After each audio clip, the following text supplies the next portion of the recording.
Mark further. Senator Markley, good evening, sir. Good evening, Madam President.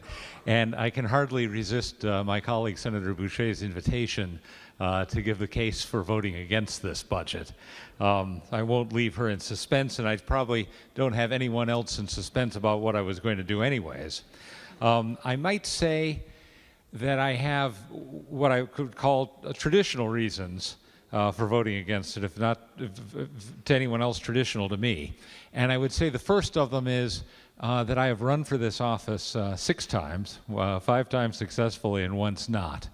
But in each one of those campaigns, I have told the voters that I would not vote for a dime in new taxes, new or increased taxes. And by my reckoning, I would say there's something like $380 million in the biennium in increased taxes and fees, what I would consider increases in taxes and fees. And I feel like I would be in bad faith to the people who have supported me if I were to go against my word on that. And I have to say, frankly, I'd feel that I was in bad faith with myself. I would not be comfortable, whatever the circumstances, in going back on my word on something as fundamental as that. I could talk about the fact that the budget has become common in controversial budgets here, unfortunately, has not gone through what you'd call the normal process. I won't dwell on that because I don't think there was any way that it could have come through a normal process this time around. We were obviously going into special session. The negotiations and the work on it has been monumental.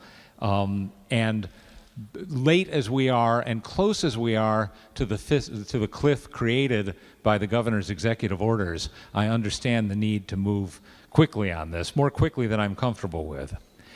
There's also things in this budget, if I were to start to enumerate them, that I really can't abide. And just to pick out one of them, I feel like the $40 million in bonding for the Excel Center is really a down payment on an inevitable $400 million or more that's going to go into that ill-begotten project. I feel like that's, there's a saying, good money after bad. This is when we start to put good money into a bad project, and I think it's a very bad idea. But none of those things are really what bothers me about this. I feel like, obviously, these things are a trade-off. And I think that what we're trading everything off for, those of us who find, as Senator Boucher mentioned, bad and ugly things in this budget. The good, as it is presented to us, are the structural reforms which are supposed to change the direction of this state. I have limited faith in those structural reforms.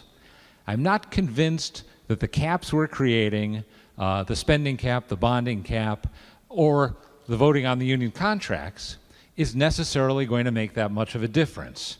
That might be because 26 years ago I saw Republicans and business leaders sell out their principles and, in my mind, sell their soul to get, above all, a spending cap, which was passed by the voters and has never been honored. I feel like there's always a way to get out of honoring something if you don't want to do it.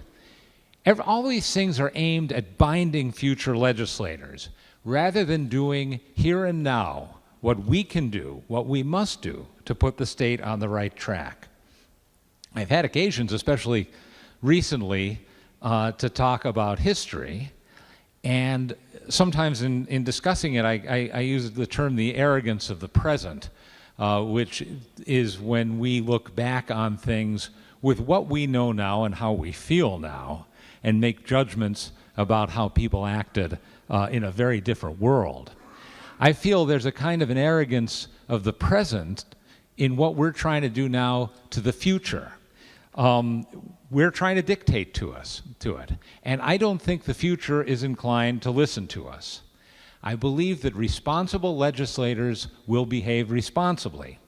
And I believe irresponsible ones will not be bound by the dead hand of regulations passed far before them. They'll find a way to squirm out from under them. So I wouldn't trade much for a spending cap. I'd rather have it than not, but I wouldn't put much faith in it. I put faith in electing good people who understand what needs to be done. And I have to put faith in the voters of Connecticut to choose those people. When the future looks back on us today, I think they will especially not be bound because they won't see us abiding by our own principles. We do nothing in this budget tonight to address the crushing fixed costs which are in front of us. We did in the budget that passed the last time we were in the chamber. This time, it doesn't happen. Instead, what we're doing is increasing state spending substantially in both years of this biennium.